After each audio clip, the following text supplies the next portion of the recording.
Welcome to Amazing World Channel. GettyTheresa May has been told that Brexit talks can resume in time for Christmas. The go-ahead from the European leaders signals a new start to the floundering talks. And the news comes after the European leaders cast doubt on whether talks would even be able to resume following very little progress. A source told the Mail that the Prime Minister is hopeful that she can press ahead with her vision for Brexit.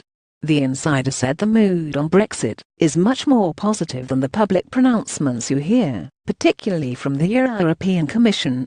There is a growing sense of people feeling a bit more momentum and wanting to get on to looking at the future partnership. The EU bosses are said to want to work with Mrs May after her speech in Florence was well received. But the UK had hoped that trade talks would kick off by the end of this week. Britain's junior Brexit minister said on Monday that he too was hopeful that EU negotiators would agree to move on to discuss future relationships soon, even after the head of the European Commission said it would take miracles for that to happen.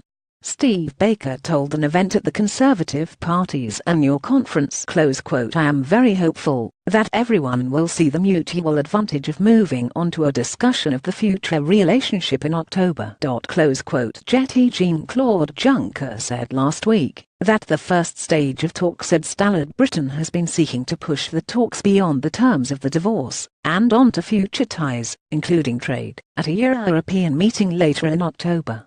But Jean-Claude Juncker appeared to dash those hopes when he said last week that the first stage of talks had not made enough progress.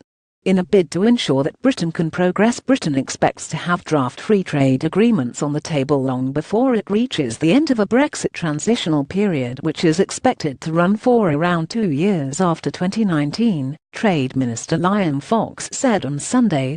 At the Conservative Party's annual conference in Manchester, Northern England, Mr Fox said he was confident that Britain would be able to strike trade deals quickly with Britain's allies such as the United States, Australia and New Zealand. He criticised the media for talking Britain down in the complicated negotiations with the European Union to unravel more than 40 years of union.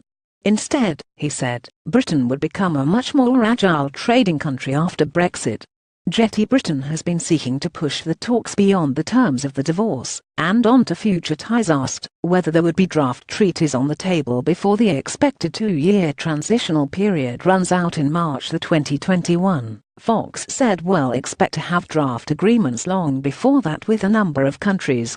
We want the EU transitional ones done by 2019, and then at that point we want to see the United States, Australia, and New Zealand, which are the priority ones.